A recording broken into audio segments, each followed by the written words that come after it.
Hi, I'm Cash, and welcome back to Cash Talks Football. After the international break and that little break from the FA Cup, unfortunately, I've been a little bit ill, so I couldn't really cover the FA Cup games like I wanted to.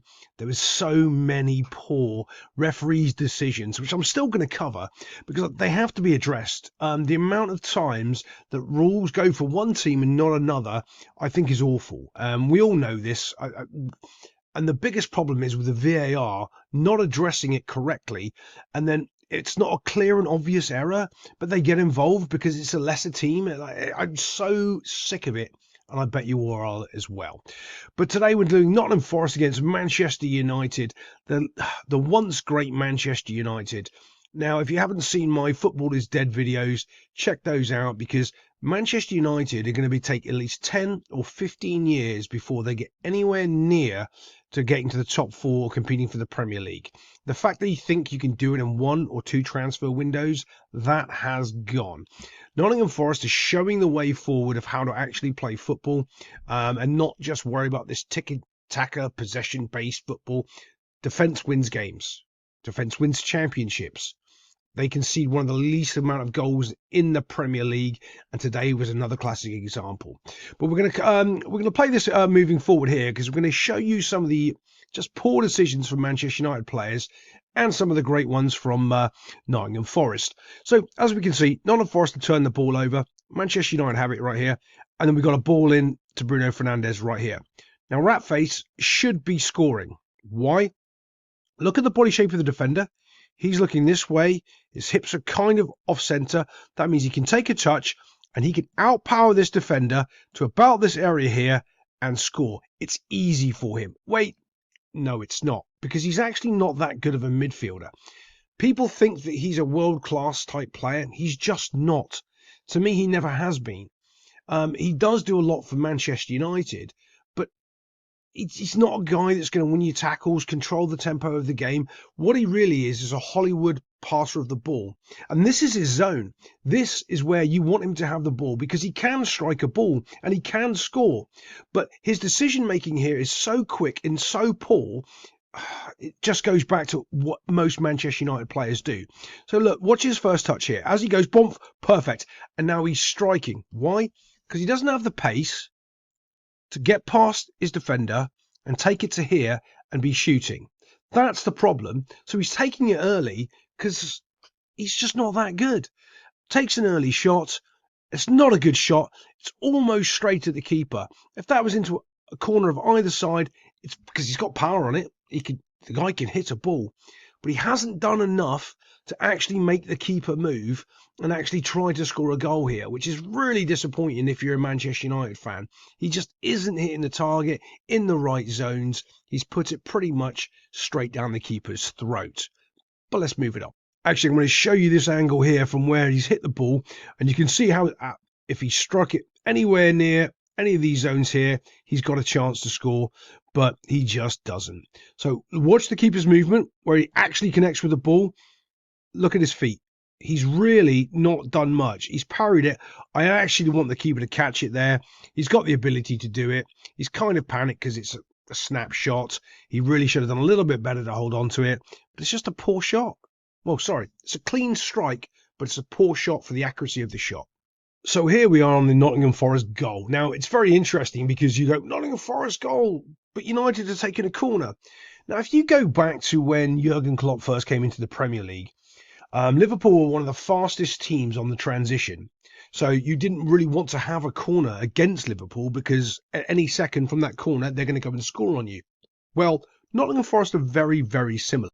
Now, I'm not exactly sure of these, how they label this statistic, but I think it's like most teams have like a 0.9 to a 1.1 transition, and Nottingham Forest have a 2.7. I think that's seconds to points where they transition, okay?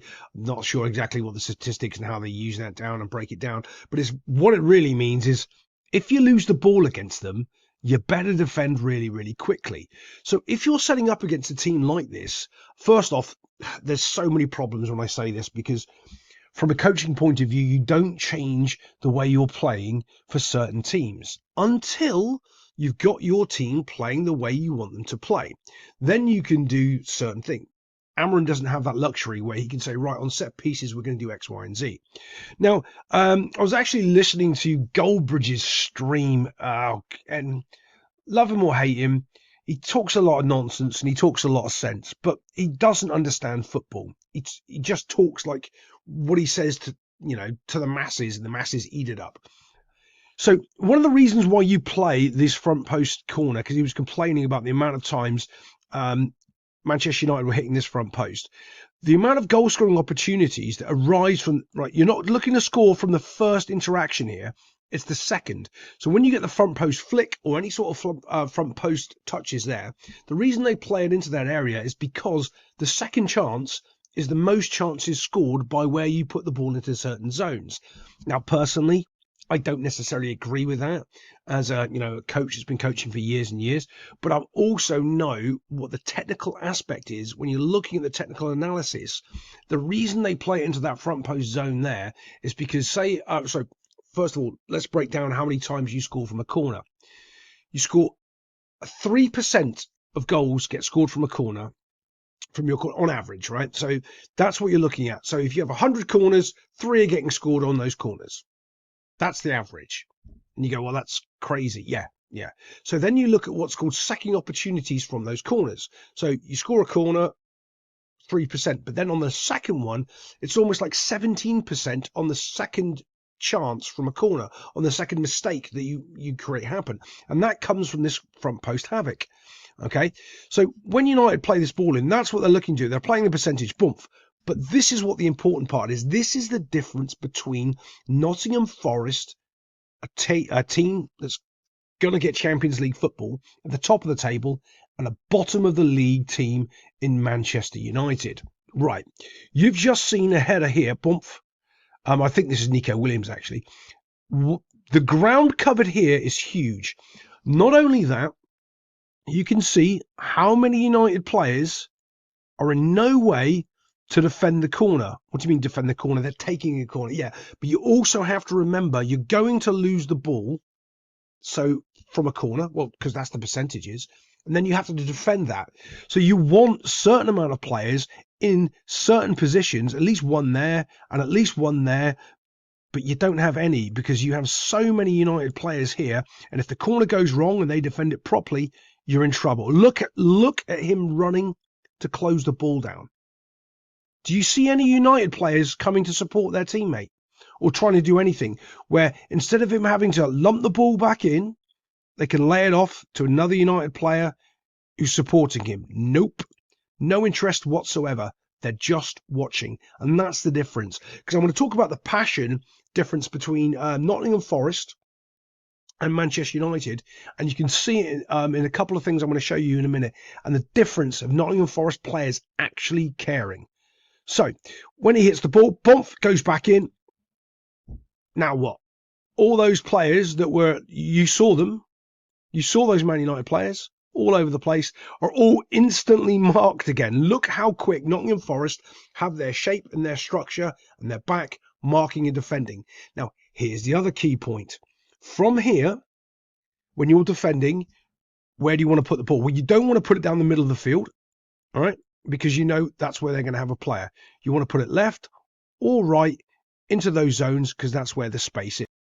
Now we're going to look at this defensive header. Watch the Nottingham Forest player playing it into the space for his teammate to attack and run onto. You can see, actually, United have got a player sitting there, which I would want in the middle of the field to stop anything going through the middle of that transition, stopping that. Here comes the ball bump, and off he goes. Simple, right? Now we just got to defend him because easy. So this is really, really poor defending. It really is. It's not so good forward play. It's not. He doesn't have to do anything except for have a good first touch, which he does here. Okay. He actually ends up almost losing the ball when he's running with the ball. Remember, there's a difference between running with the ball and dribbling with the ball. People don't run with the ball much in the Premier League. That's why they're bad at it. Or dribbling. Well, that's a whole nother discussion. But you can see you've got a deep lying defender, which makes it almost impossible for him to score. Okay. If they are doing the right things. You've got 2 tracking players, one 2, and a deep lining player. There is no way he should be scoring. He has a good first touch. Boom. See that? He's off. Gives him the extra pace there because remember, you're slower with the ball running than the 2 players that don't have the ball. They're going to be faster than you because you've got a football to control. He, I think it's Mazraoui here, needs to shut the door. He doesn't understand football. Watch what happens. Obviously, I can't show you all going. His second touch is actually clean. Puts it in front of himself. But this is the point where he almost gets caught under his feet. You see where he almost loses possession of the ball here. Okay. Defender still in a perfect position. But this is what happens when you have bad coaches that are teaching bad players certain things to do. Right. And I talk about this quite often about how bad ex-professional players are at coaching and all this nonsense. Because what they do is they don't understand what made them a good footballer in the first place. And then they go on a coaching license and learn all this information and go, if I only knew all this information, I'd be a better player. No. You were a good player because you did all of these things correctly. That's the things that you should be coaching, not these other things that you just figured out now. And this is a classic example. What's the most dangerous thing here? Well, it's the football. As you can see, I think it's Mazraoui here. As we move it forward, boom, boom, boom, boom, goes forward.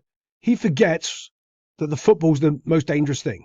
He starts focusing, and you're going to see it as this moves forward, on this player here, instead of just winning the football.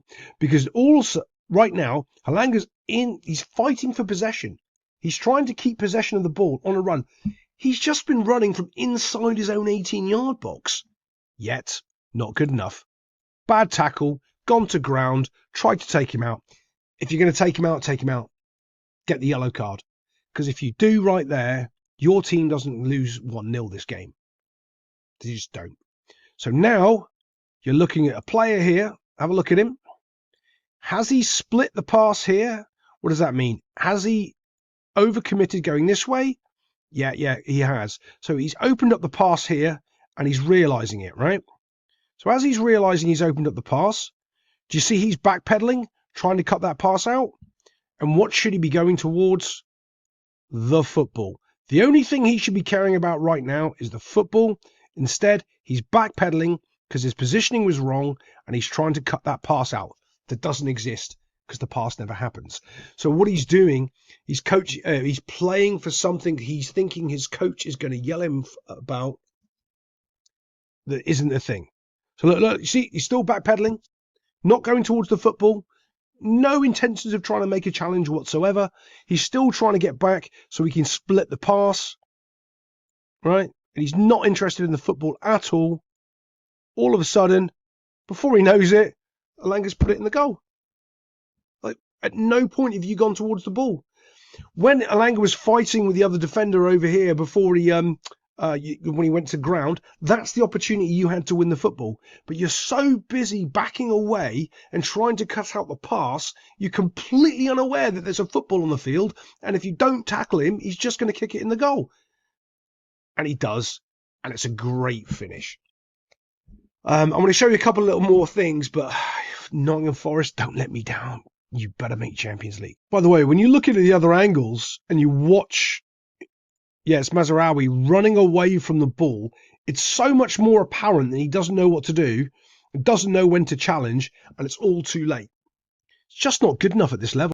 So I was talking about body language and the differences between the two teams. Now I want to show you this shot here. I think it's Garnacho's taking this shot. It's an absolutely terrible shot to take, and I'm going to show you why in a second from the other angle when you actually can see down the frame of what's going on. But look at his reaction. After he's taken that poor shot, he's screaming to the heavens like he's missed a great opportunity. And that's what I call about nonsense body language from just players that haven't got a clue. He is taking a shot, and you can see, right, so that's where he's looking to score. There is no way you're going to beat him, or your own teammate there. If you're taking a shot and you're going for that far top corner, that's the only way you've got a chance of scoring a goal here. Trying to drag it into this corner here is ridiculous. And that's what he's trying to do. Watch, look at this. What, you're going to score there, are you, with an on-rushing player? And it looks like he's far away. This guy here. but he's not. He can still block that. Your own teammate can still get in the way. It's an awful shot. If you are going far post over here, past these players, maybe that's a decent shot. But getting upset about missing this opportunity that isn't an opportunity is just playing to the cameras. You're awful. Okay, so we're going to show you a little bit here from Nottingham Forest. Bump knocks it back, and it's terrible. The player should never have played it back. The guy was on his hands and knees, and he couldn't clear the ball properly. So I don't know why you were giving it to him, but this is what I like. Both players screaming at each other, blaming each other, and saying, "You should have done better. You shouldn't have passed me that ball. When I was on the ground, I had to get up and clear." Oh, but that means passion. Passion means caring. And many reasons why these guys are doing fantastic this season. Look at this, screaming at each other. They actually care. Super important. And it's not the last one as well. We're going to do one more little clip, and then we'll call it a night because my medication is killing me right now. We say that, but here's a guy coming in, splitting everybody up. But this is super important because they'll be best friends off the field. I don't know if you've ever been in a situation when you're yelling and screaming at your teammates, because you respect each other. You don't yell and scream at the bad players. You only yell and scream at the good players because you know they're good enough to deal with the situation. The bad players, you're wasting your time. And that's why these two are getting into it, because they both know that they're capable of being better. Shouldn't have played the pass, should have done a better clearance. Nottingham Forest end up clearing the ball off the line, and look at the reaction from their players. That's what I'm talking about. That's a team. That's a team right there. People care, they're passionate. Everything counts, everything matters, and it means something to the team. That's why they're going to have Champions League football, and that's why Manchester United are at the bottom of the table. Other than that, I hope my snotty nose and my medication did too much for you, and I'll see you next time on Cash Talks Football.